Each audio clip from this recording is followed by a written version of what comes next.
नमस्कार दोस्तों, आप सभी दोस्तों का इस नवीन योग धारा यूट्यूब चैनल पे बहुत बहुत स्वागत है। उम्मीद करते हैं कि आप जहां भी होंगे अच्छे होंगे, स्वस्थ होंगे, मस्त होंगे। और हाँ, आप यदि सदा निरोगी बने रहना चाहते हैं तो आपको भी अपने जीवन में प्रतिदिन योगाभ्यास अवश्य करनी चाहिए। क्या करना पड़ेगा। आज की जो प्रदूषण भरी जो जीवन है, जो हम लोग अपने वातावरण में चारों तरफ पर्यावरण में जो प्रदूषण देखते हैं, यदि इन प्रदूषण भरी हवाओं में आप अपना जीवन व्यतीत करेंगे तो आप कम से कम 45 या 30 मिनट तो अपने शरीर को सुबह सुबह अवश्य ही दीजिए, जिससे कि इस प्रदूषण भरी जिंदगी में भी आपका शरीर जो है सो तंदुरुस्त बना रहे, फिट बना रहे, हेल्दी बना रहे। और आप हमेशा सभी मेरा युवाओं से, सभी एक तरह से बोले तो शिक्षित लोगों से, क्योंकि अनपढ़ तो जल्दी नहीं समझ पाते हैं, लेकिन कम से कम शिक्षित लोगों से मेरा ये नम्रतापूर्वक, विनम्रतापूर्वक आग्रह है, रिक्वेस्ट है कि प्लीज कम से कम आप अपने आसपास पॉल्यूशन न फैलाएं। हमेशा हरा भरा बनाए रखें, हमेशा ग्रीनरी जो है ना उसको मेंटेन रखें, जिससे जो भी हवाओं में पॉल्यूशन होगा, कम से कम फिर हवाओं में तो पॉल्यूशन ना करो, यानी जो एयर है उसको पॉल्यूट मत करो। आप लोग तो मिट्टी को तो पूरी तरह से प्रदूषित कर ही दिए हो, क्योंकि मिट्टी में जो भी अनाज मतलब आजकल उपजता है बिना खादों के नहीं उपजता, बिना फर्टिलाइजर के नहीं, बिना इंसेक्टिसाइड्स जो कि कीड़े मकोड़े को मारने के लिए जो हम लोग केमिकल छिड़कते हैं, वही पेस्टिसाइड्स, इन सभी के नहीं उपजता है, तो मिट्टी तो जहरीला बन ही गया है। और साथ ही साथ हम देखते हैं कि यहाँ पे मिट्टी और चीज़ों से जहरीली बनी हुई है। प्लास्टिक का सबसे ज़्यादा यूज करते हैं, हर चीज़ प्लास्टिक में। तो कम से कम एक चीज़ पे तो कंट्रोल लाओ, सब चीज़ को एकाएक नहीं हम सब सुधार सकते हैं, तो कम से कम हवाओं को सुधारने के लिए पेड़ सबसे ज़्यादा लगाइए। अभी जो भारत सरकार शुरू की है, एक पेड़ माँ के नाम, एक पेड़ माँ के नाम ये अभियान शुरू हुआ है, तो कम से कम इसके तहत हम सभी को पेड़ जरूर लगाना चाहिए।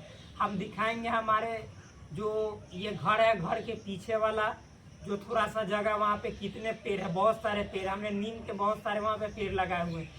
लगाए तो एक, लेकिन अपने से उसको मतलब कि वैसो ना बोला जाता, जहाँ पे जैसा पौधा रहेगा उससे बहुत सारे पेड़ पौधे जन्म उसी तरह के ले लेते हैं। तो बहुत सारे नीम के पेड़ वहाँ पे हो चुके हैं, फिर मतलब अमरूद है, बहुत तरह के पेड़ पौधे हैं, कोई कमी नहीं है।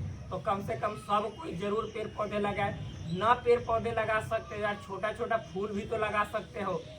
गुलाब का फूल लगाओ, मतलब कि गुड़हल का जो फूल होता है जिसको अड़हुल बोला जाता है, वो फूल लगाओ। तरह तरह के फूल लगाओ, जिससे वहाँ की जो वातावरण है, तुलसी का फूल लगाओ, तुलसी का पेड़ लगाओ, जिससे वहाँ का जो पर्यावरण है वो स्वच्छ रहेगा।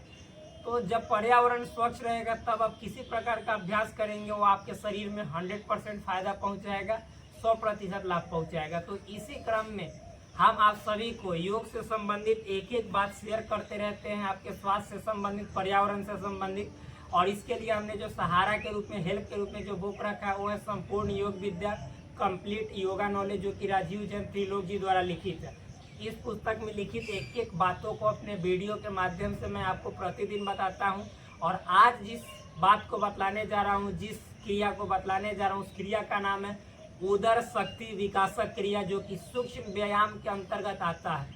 तो उदर शक्ति विकासक क्रिया यानी स्टोमक पेट स्ट्रेंथनिंग एक्सरसाइज, यानी आप स्टोमक को कैसे मजबूत बना सकते हो, उस क्रिया को कैसे किया जाता है, इसके बारे में आज बतलाऊंगा। इसको अजगरी क्रिया कहा जाता है, यानी स्नेक लाइक एक्सरसाइज आप बोल सकते हो। तो चलिए शुरू करते हैं। इसके लिए मैंने इस पुस्तक को अच्छे तरीके से अपने गुरु के मार्गदर्शन में पढ़ा है, सीखा है करने का तरीका। तो आप सभी को हम जब बताएंगे, तो इस पुस्तक में मैंने ऑलरेडी इस चीज़ को पढ़ रखा है, सीख रखा है, तो आपको ऐसे ही बताएंगे। देखिए क्या करना है। तो चलिए हम सबसे पहले इस विधि को बतलाते हैं। सबसे पहले आपको खड़ा हो जाना है, इस तरह से खड़ा हो जाइए। और देखिए समावस्था में ऐसे खड़ा हो जाना है। तो समावस्था किसको कहते हैं? तो जब आप अपने पैर के दोनों अंगूठे को एक साथ और एड़ी को एक साथ लगाकर, और फिर अपने ये जो करतल वाला भाग है, ये करतल यानी पाम, हथेली की एरिया, इसको अपने जंघाव पे ऐसे रखते हैं, अंदर क्यों रखते हैं इसका मतलब, और गर्दन को सीधे करते, इस अवस्था को बोला जाता है समावस्था, जिसको इंग्लिश में हम और आप बोल सकते हैं stand straight in relaxed position. तो ऐसे अब इस अवस्था में आने के बाद हमें क्या करना है? तो देखिए सिंपली बहुत ही आसान है। उदर शक्ति विकास क्रिया करना, उदर मतलब पेट, यानी पेट की क्रिया होगा। कैसे होगा, क्या होगा, इसको समझेंगे। तो देखिए हम आपको दिखा रहे हैं, देखिए यहाँ पे पेट की क्रिया कैसे करेंगे।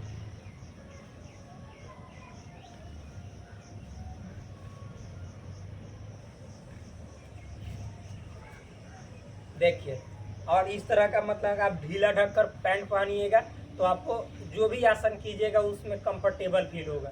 तो देखिए कैसे करना है, ये ऐसे हो गया, ध्यान से समझिएगा। अब इसके बाद देखिए कुछ नहीं करना है आपको, सीधा क्या करना है, श्वास को बाहर छोड़ना है। श्वास को बाहर कहने का मतलब है ब्रीद आउट। आपको समावस्था में खड़ा रहना है, श्वास को बाहर छोड़ना है, बाहर। ब्रीद आउट करना, इन नहीं, यानी एक्सहेल करना, इनहेल नहीं। ठीक, तो कैसे करेंगे, और जैसे ही हम एक्सहेल करेंगे तो अपने इस पेट को हम पुल करेंगे, यानी खींचेंगे अंदर की ओर, पीठ की ओर खींचेंगे। कैसे खींचेंगे, तो थोड़ा सा ऐसा समझ लीजिए। देखिए मान लीजिए श्वास निकाल रहे हैं, अभी करके अच्छे तरीके से बताएंगे। जितना पॉसिबल हो उतना अंदर की ओर पुल करेंगे, खींचेंगे। पुश करना मतलब धक्का देना, बाहर निकालना। तो पुल करेंगे, खींचना है, पुश नहीं करना है, और श्वास छोड़ के खींचना है। और हाँ, इसको होल्ड रखना है, यानी फिर आपको मतलब ना तो श्वास लेना है ना छोड़ना है, बल्कि उसी अवस्था में जितना आप कंफर्टेबली कर सकते हैं, जितना आपके पास क्षमता हो। देखिए श्वास छोड़ दिए, पेट को अंदर पिचका लिए पीठ के तरफ, और जितना हमसे पॉसिबल हो, संभव हो सके, जितना क्षमता हो उसके अनुसार उस श्वास को बाहर ही मतलब कि जैसे रोके रखेंगे। बाहर ही रोके रखेंगे मतलब बाहर से लेंगे नहीं, उसी अवस्था में बने रहेंगे।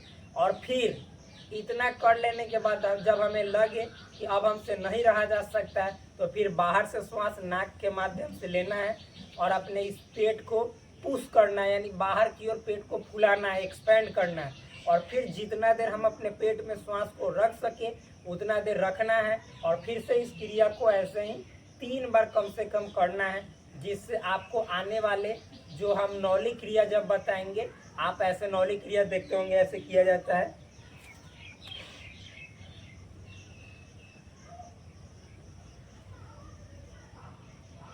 इस तरह से घुमाया जाता है, तो इसमें बहुत ज़्यादा लाभ होता है। और नौली क्रिया करने से इतने सारे फायदे होते हैं ना कि पेट से संबंधित एक एक जो समस्याएं हैं, जो प्रॉब्लम्स हैं, वो सब ठीक हो जाते हैं। तो सबसे पहले चलिए कर लेते हैं कि ये जो प्रैक्टिस 1 है नौली क्रिया तक पहुंचने का, उसको कैसे किया जाता है। तो शुरू करते हैं। देखिए कैसे, इसमें सामान्य रूप से आपको समावस्था में रहना है, और देखिए कैसे करना है।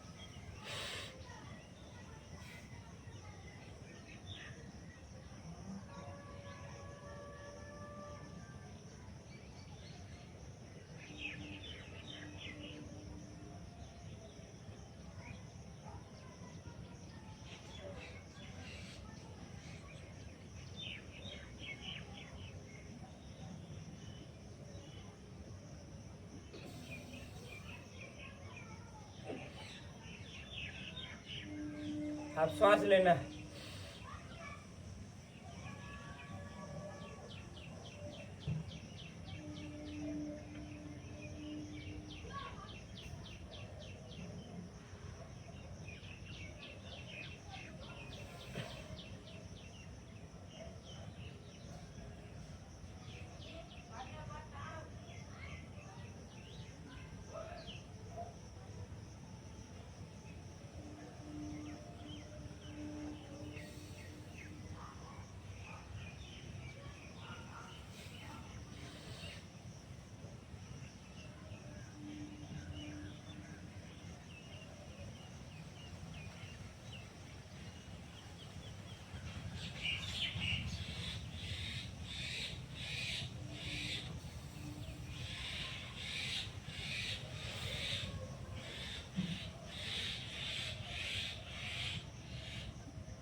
इस तरह से आपको करना है, मतलब कम से कम 3 बार इस क्रिया को करना है। इस क्रिया को यदि लगातार करेंगे तो बहुत सारे फायदे होंगे। आपको जो मूलाधार चक्र होता है, जो सबसे पहला चक्र है शरीर का, तो उस चक्र कहाँ पे होते हैं? एक तरह से जो रीढ़ की सीधी जो हड्डी होती है, वही सब मतलब कि वहाँ का एक पार्ट होता है, वो चक्र की तरह घूमता, थोड़ी एक तरह का एनर्जी है। वो एनर्जी मतलब कि ऊपर की ओर जाता है, नीचे जाने के बजाय ऊपर की ओर जाता है, यानी ऊर्ध्वगामी बनता है। तो बहुत ही लाभदायक है। इसको करने से बहुत सारे बेनिफिट्स मिलते हैं। जैसे कौन कौन से बेनिफिट्स है? सबसे पहले तो आपको पेट से संबंधित यानी स्टोमक रिलेटेड जितनी जो समस्याएं, जितने जो प्रॉब्लम्स है, वो पूरी तरह से जड़ से समाप्त हो जाती है। साथ ही साथ आपको मतलब कि जब मेडिटेशन करते हैं, ध्यान करते हैं, अध्यात्म में यानी स्पिरिचुअलिटी में बहुत ही ज़्यादा फायदा पहुंचता है, लाभ पहुंचता है। साथ ही साथ आपको जो मतलब कि जो जीवन है, जो आपका उम्र है, वह दीर्घायु बनता है, यानी लॉन्ग लाइफ आप जीते हैं। क्यों? क्योंकि जब श्वास पे जब आपका कंट्रोलिंग होने लगता है, तो खुद ब खुद जो लाइफ का जो एक तरह से समयावधि है, स्पैन है, वह बढ़ जाता है। बहुत सारे फायदे हैं। ये प्रैक्टिस नंबर 1 था। प्रैक्टिस नंबर 9 तक है, उसके बाद नौले क्रिया है। तो बताएंगे जरूर कैसे नौले क्रिया किया जाता है। तो मिलते हैं आपसे फिर से एक शानदार वीडियो में, जबरदस्त वीडियो में। तब तक के लिए धन्यवाद। Bye bye, take care, love you all. Please do subscribe this channel, like this video and also share with your friends. That's all, thank you.